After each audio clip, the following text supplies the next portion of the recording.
Hello everyone, welcome to the next session. We will start with exercise 5.3 question number 9 onwards.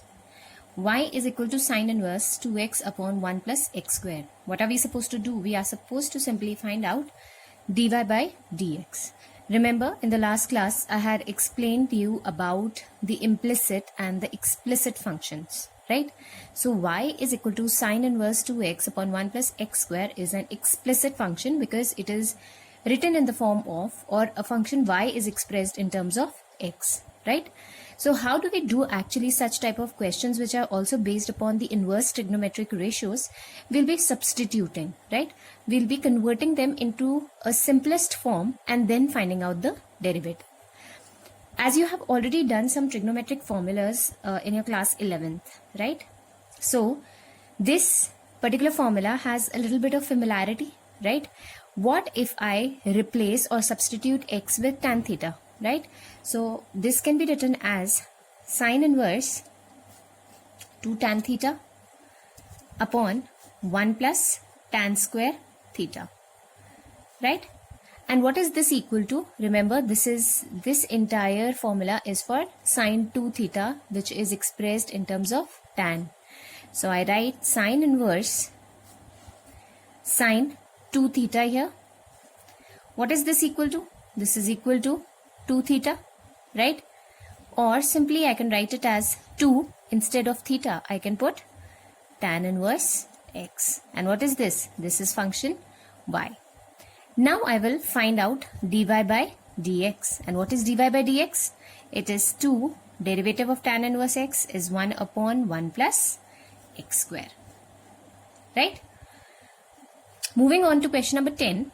We have y is equal to tan inverse 3x minus x cube upon 1 minus 3x square. We substitute x with tan theta here because again I have a familiarity with this particular formula, that is 3 tan theta minus tan cube theta upon 1 minus 3 tan square theta is the formula for tan 3 theta. And tan inverse tan 3 theta is equal to 3 theta. Substitute theta with in terms of x, so it can be tan inverse x. Finding out its dy by dx will give you 3 upon 1 plus x square. I hope it's clear till here. Moving on to question number 11. Y is equal to cos inverse 1 minus x square upon 1 plus x square. Again, our substitution would be tan theta, right? So this particular formula, that is 1 minus tan square theta upon 1 plus tan square theta. This is the formula for cos 2 theta, right? And cos inverse cos 2 theta is equal to 2 theta. And this is 2 tan inverse x. And this is, if I find out its y dash or dy by dx, it's going to be 2 d by dx of tan inverse x, which is 1 upon 1 plus x square. I hope it's clear. Right. Our next question, that is y is equal to sine inverse 1 minus x square upon 1 plus x square, right? Remember we had done, since I'll be substituting this particular x with tan, so I'll get this formula in terms of cos, right? But I have a sine inverse here, so that will not solve my point, right? We have already done something in chapter 2, that is sine inverse x plus cos inverse x is equal to pi by 2, right?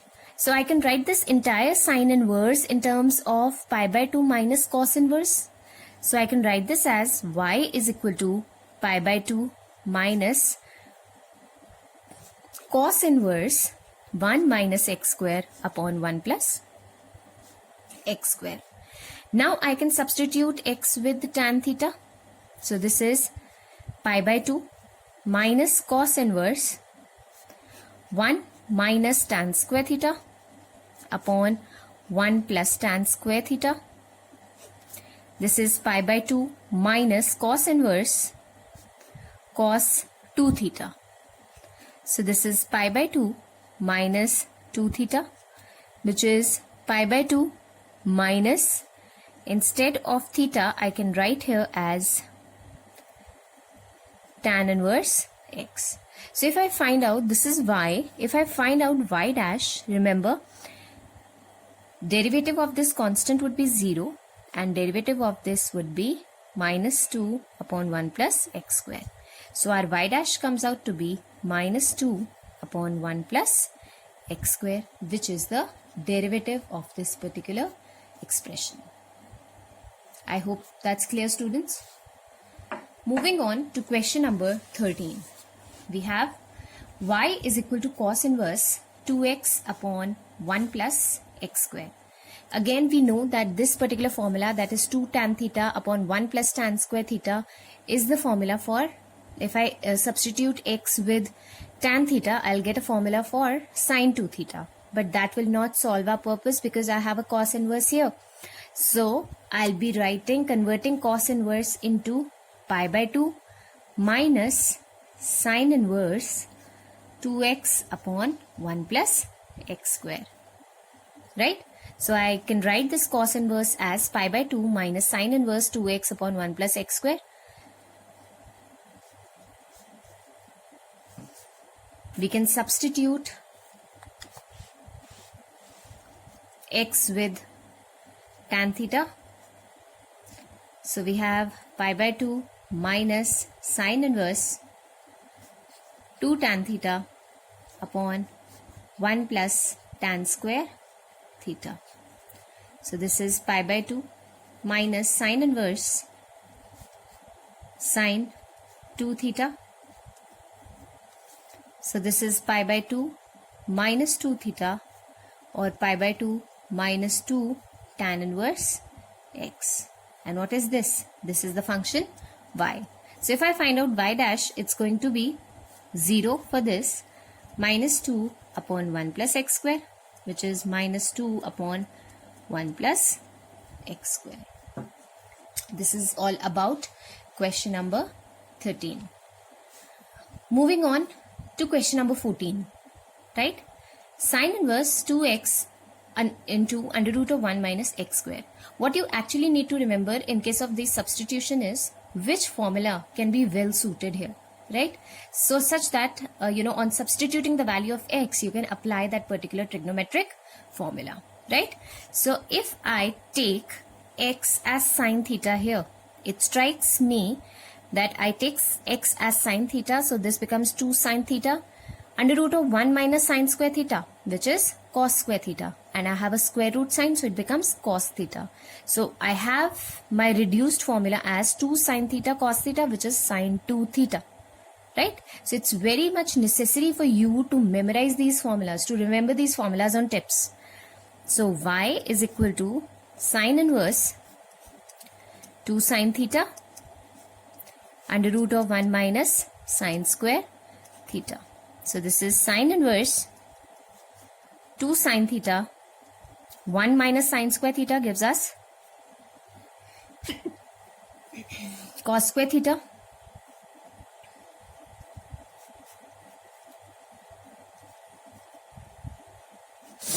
So this is sine inverse sine 2 theta. So this is 2 theta. Substituting theta with sine inverse x. So this is y. So y dash is 2 d by dx of sine inverse x, which is 2 upon under root of 1 minus x square. This is how we'll be finding out these derivatives. Simple questions these are. I hope it's very much clear to you. Moving on to our next question, that is y is equal to secant inverse 1 upon 2x square minus 1, right? So this particular formula you must remember. You must have done something like this. For example, 2 cos square theta minus 1 is equal to what? Cos 2 theta. And remember, secant and 1 upon cos 2 theta, they are associated with one another. Why? Because secant and cos, they are reciprocals of one another, right? So if I take x as cos theta, remember this would be secant inverse 1 upon 2 cos square theta minus 1. This is secant inverse 1 upon cos 2 theta This is secant inverse secant 2 theta. And this is 2 theta. That's why.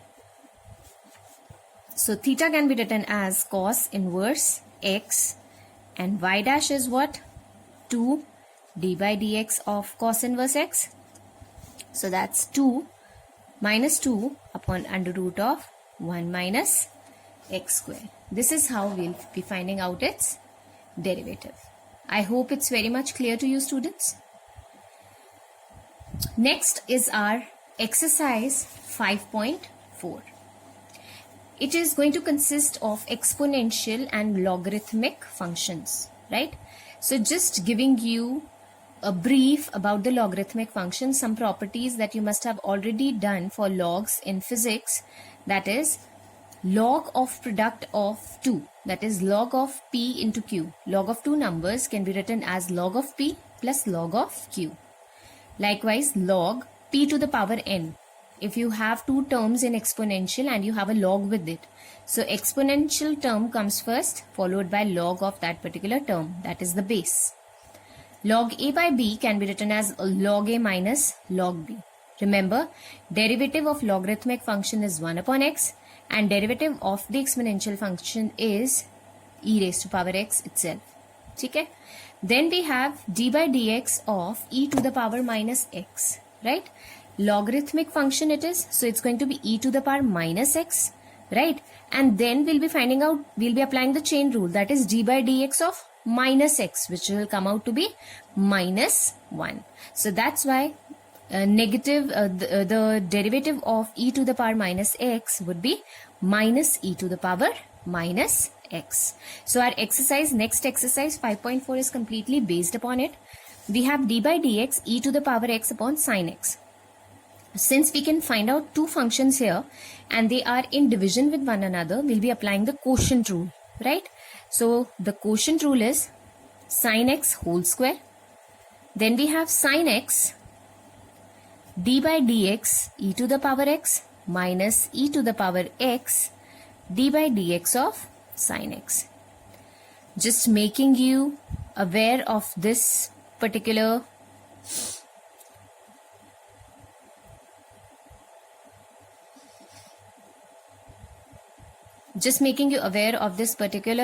rule again. We square the denominator, right? Then we take the denominator here. We find out the derivative of the first term minus the first term as constant, the numerator as constant. We find out the derivative of the next term, right? This is how we do it.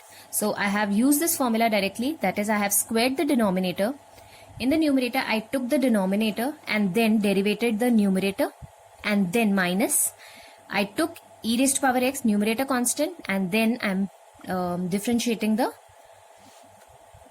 denominator, right? So you have sin x, d by dx of e to the power x would be e raised to power x minus e raised to power x, this is cos x upon sin square x. Taking e raised to power x as common, so I have sin x minus cos x upon sin square x.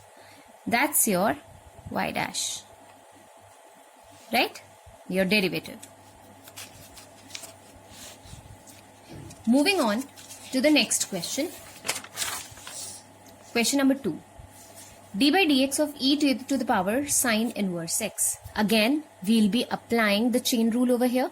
It consists of two functions. One is the exponential function and the other one is the inverse trigonometric function.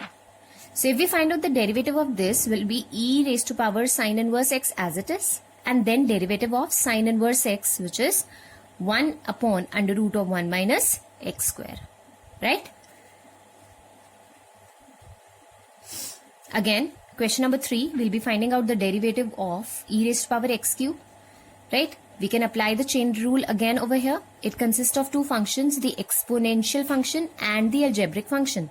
So it's going to be e to the power x cube and then d by dx of x cube. So it's e raised to power x cube into 3x square, right? So these are direct question, kind of direct questions only, where we can say they are a mix of composite functions where we can either apply chain rule, quotient rule, or the product rule, as we have done in the initial tutorials. If we have to find out the derivative of this particular composite function, remember it will be cos of tan inverse e raised to power minus x, right? And then we'll be finding out d by dx of this composite function again, the bracket term again, right? So it will be cos tan inverse e raised to power minus x, d by dx of this is 1 upon 1 plus x square. We don't have x here, we have e raised to power minus x square, and again d by dx of e raised to power minus x. So it's minus e raised to power minus x cos of tan inverse e raised to power minus x upon 1 plus e raised to power minus 2x as the derivative. I hope that's pretty much clear. Composite function, 3 composite functions: sine, tan inverse, and exponential. So likewise, we'll be finding out its derivative. Next we have question number 5, log cos of e raised to power x. Again we have the composite function, that is the logarithmic, cos, and the exponential, right? So here we go with it. D by dx of log function, which is 1 upon x, 1 upon the bracket term, and then we'll be finding out d by dx of cos e raised to power x, and after that we'll be finding out d by dx of e raised to power x. So we have 1 upon cos e raised to power x, this is minus sine e raised to power x into e raised to power x, right? Or simply I can write this as minus tan e raised to power x into e raised to power x, right? Because minus sine e raised to power x upon cos e raised to power x becomes tan e raised to power x. I hope it's clear to you, students. Please practice till question number 5 of exercise 5.4 until we meet in the next tutorial. Thank you.